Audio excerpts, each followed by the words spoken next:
I'm at my limit. Please, you have to say something to him. I had reached the end of my patience. What the hell out of the blue? It's not out of the blue. I've asked you many times before, haven't I? You should have told him too. I had appealed to my husband to ask my brother-in-law to leave the house. You are asking to kick my brother out of the house even though he has nowhere to go? How can you say such a thing when you are his sister-in-law? That's right. You are really a scumbag. The one who came to me was my husband's mother. Both of them were talking to me as if it was my fault. This is a story of my own experience with a family member who was a total jerk. My name is Lisa. I married my current husband Mike when I was 28 years old. We met on an arranged marriage. It was my boss's recommendation. I had been devoted to karate since I was a child. When I was a student, love was a secondary concern. I spent every day in karate and struggled to balance it with my studies. Of course, after I entered the workforce, I had no desire to get married. But I had never been in love properly, and it was difficult for me to find a boyfriend. I didn't really know how to build a relationship with a man. My boss at work was concerned about me. He introduced me to my current husband, who was a good friend of his. My first impression of him was that he was a kind man. He was a government employee, but he seemed very calm, like a pacifist. I wanted to get married by the time I was 30, if possible. I took a liking to him, and I immediately accepted his offer of a relationship. The rest of our relationship went well, and it did not take long for us to fall in love with each other. I especially liked his honesty and kindness. I thought I might be able to make it with this man. After a while, he proposed to me, and I readily accepted. We were to be married. My parents, who are wealthy and owned several houses as vacation homes, gave me one of their houses.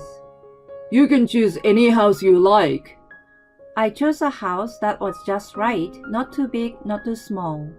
It was a normal house, a little bigger than a normal house.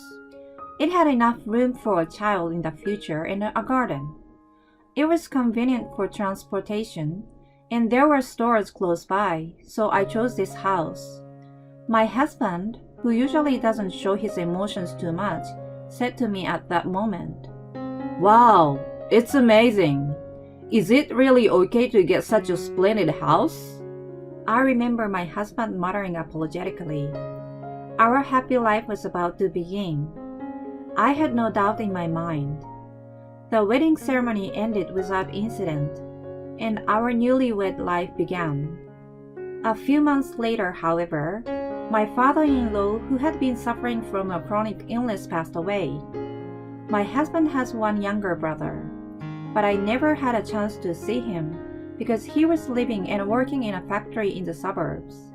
I myself met him for the first time at the wedding, and the next time was only at my father-in-law's funeral. With the death of my father-in-law, my mother-in-law was left alone at my in-laws' house. My husband began to contact my mother-in-law frequently. Then, around the same time, my mother-in-law began to visit our home frequently. It is true that my husband was the older brother, and perhaps he felt responsible for her as the eldest son. It is not hard to understand why he was worried about his mother, who was left alone. However, I was busy with work at the time, and my home was the only place where I felt at ease. I was a little concerned that my mother-in-law was sitting there as if it was a matter of course when I came home. One day, after a few months of such routine, my husband said to me, "Hey Lisa, what do you think about my mother moving in with us?" "What?" I was puzzled with my husband's sudden comment. "What is this out of the blue? She's coming here so often already." When I said that, he replied, "It must be hard for her to come all the way here every time. So why doesn't she just come and live with us?" My husband said with a twinkle in his eye. It was as if he had just come up with the best idea of the lifetime. Wait a minute. I don't know how to respond when you say that out of the blue. We have our own lives to lead. I pleaded with him. This house is too big for the two of us. We've got plenty of room. I think my mother would benefit in many ways if we lived together. He did not listen to my opinion. After that, I did not react well, but my husband kept on talking.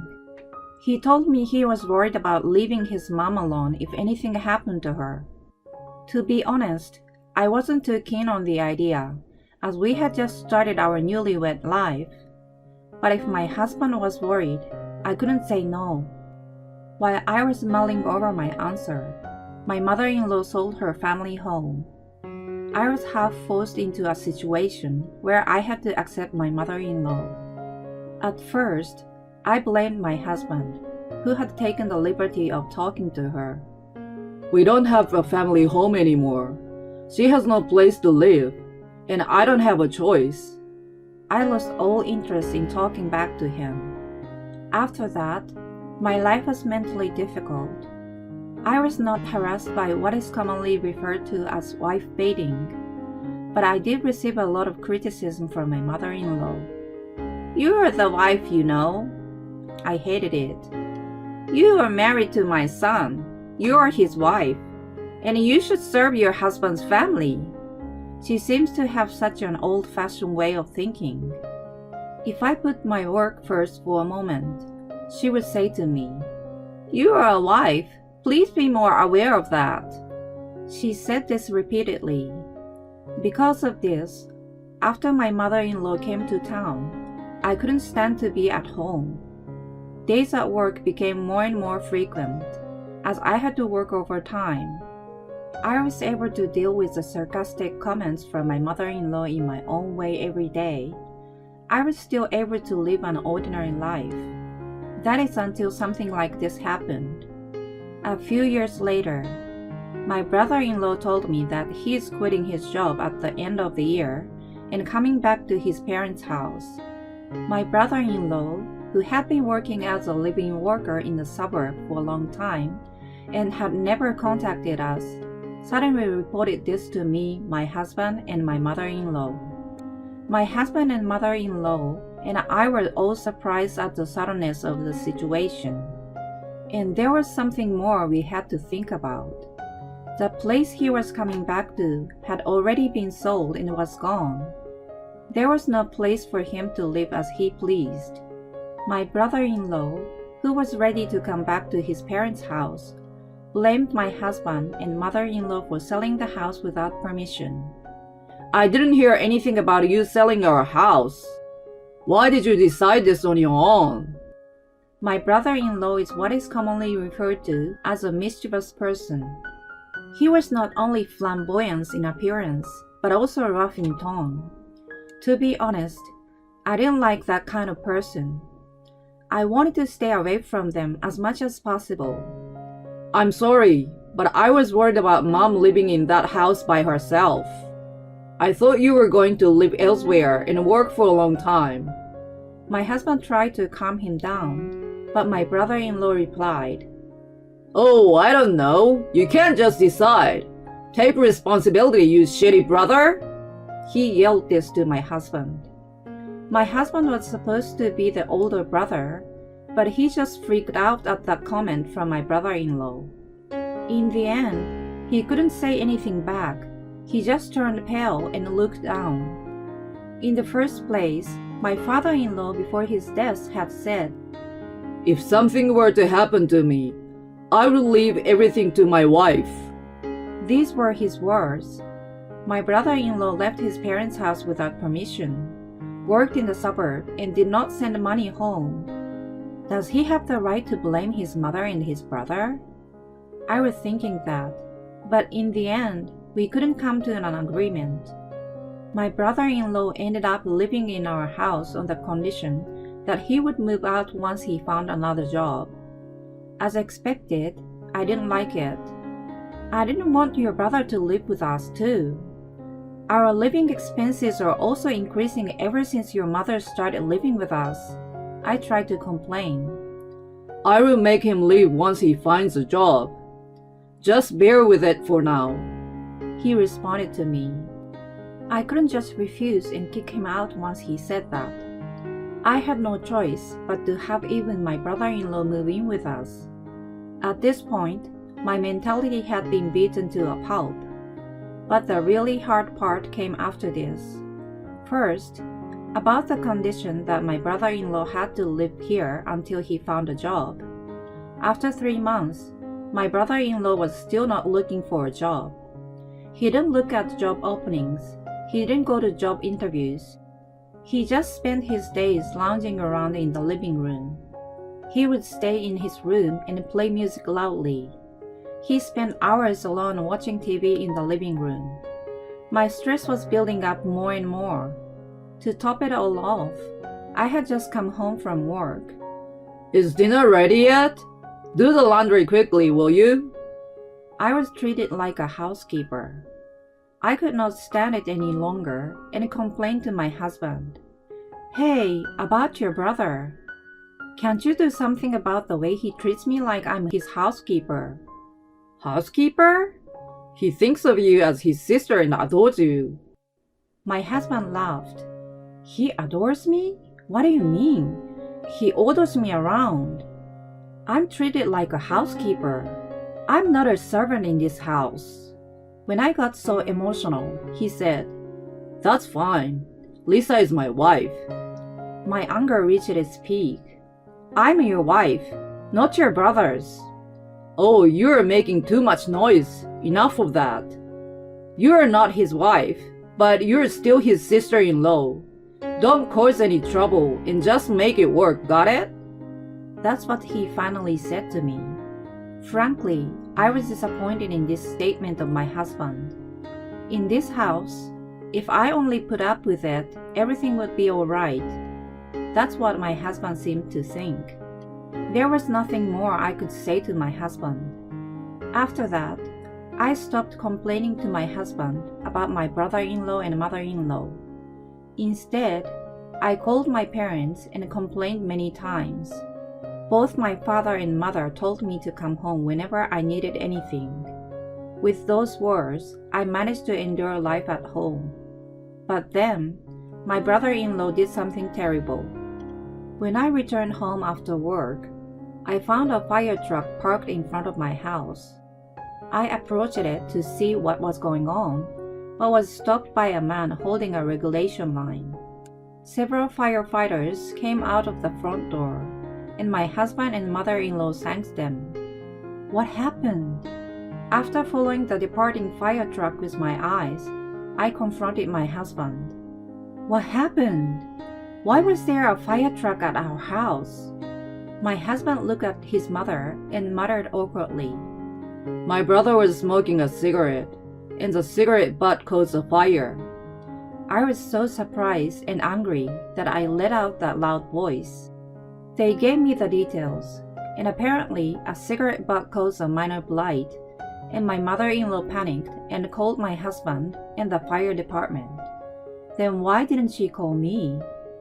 I knew because my return home happened to coincide with a firefighter leaving.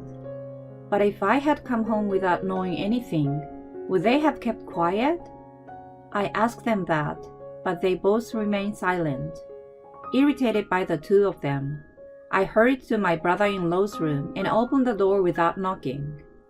You can at least knock. I looked around the room, ignoring my brother-in-law, who was getting angry with me. I saw a large burn mark on the carpet just under the bed. Ever since his arrival, the whole house smelled of cigarettes, and even that was stressing me out. And to top it off, my favorite carpet was burned to a crisp. I had reached the end of my patience. I complained to my husband in front of my mother-in-law and brother-in-law. I've reached my limit. You need to say something too. My husband was horrified. What's the matter with you all of a sudden? Is all he said. It's not all of a sudden. I've asked you many times before, haven't I? You should have made it clear to him too. I appealed to my husband to ask my brother-in-law to leave the house. Then my husband sighed deeply and said in a tiresome tone, You are asking me to kick my brother out of the house when he has no place to go. How can you say such a thing when you are his sister-in-law? Yeah, you are his sister-in-law, so how can you say such a thing to him? You are terrible. The one who came at me was my husband's mother. Both of them were talking as if it was my fault. Why should I be blamed? After all, this is my precious house that I inherited from my father. Aside from my husband, my mother-in-law and brother-in-law, who came to live in the house afterwards without permission, are in a position to complain? For once, I couldn't back down. Get out of my house! That's what I told them. You are kicking my brother out of the house? If you can't stand him, then you get out. With that, my husband left the room. My brother-in-law was watching the situation with a grin on his face. I felt somewhat empty and went back to my room. The next day, when I came home from work, the key to the front door would not work. No matter how many times I tried, the keyhole didn't fit. And when I rang the intercom, there was no response. Then, a notification on my phone, alerting me to a text from my husband. I changed the locks on the house over here. I will let you back in after you get your head straight. That's what it said.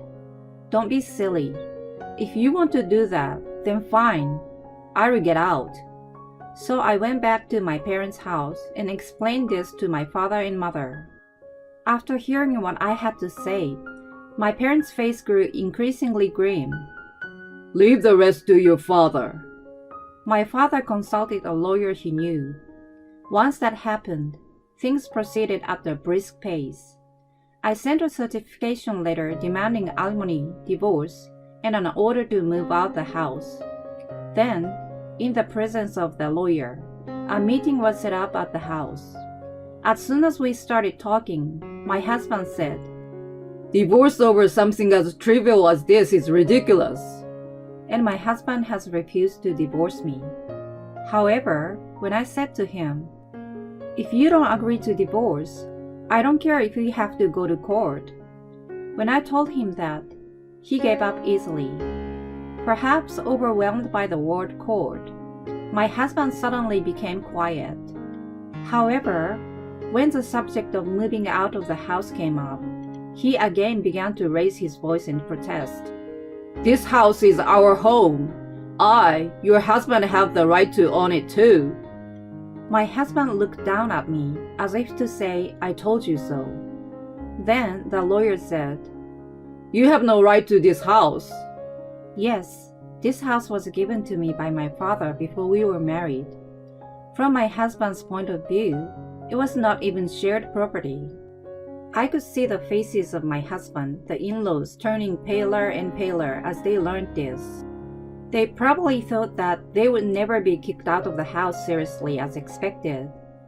Their faces gradually turned pale. Lisa, why don't we reconsider this divorce thing? My husband said something convenient like that. What do you want to do? The lawyer asked me. Of course I'm getting a divorce. I will not change my mind. I said clearly.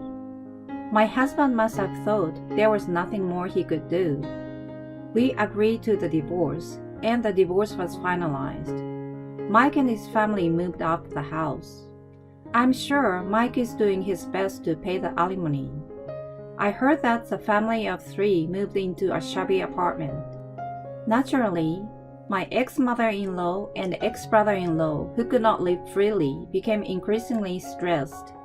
As for my ex-brother-in-law, he tried to release his stress outside the home. I hear that he was involved in an assault case against some thugs. Well, it's none of my business anymore. I got my house back in one piece and remodeled the room where my former brother-in-law used to live.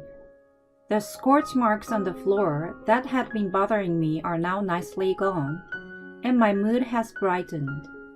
Now my parents come to stay with me on weekends, and we are enjoying our days in our own way. I invited the lawyer, who helped me with this case, to dinner afterwards to thank him. Since then, we have been meeting regularly in private. My home has finally become stress-free. On holidays, I sometimes invite him over and treat him to a home-cooked meal. Perhaps one day, I will be able to live a married life again. With this thought in mind, I'm spending every day happily.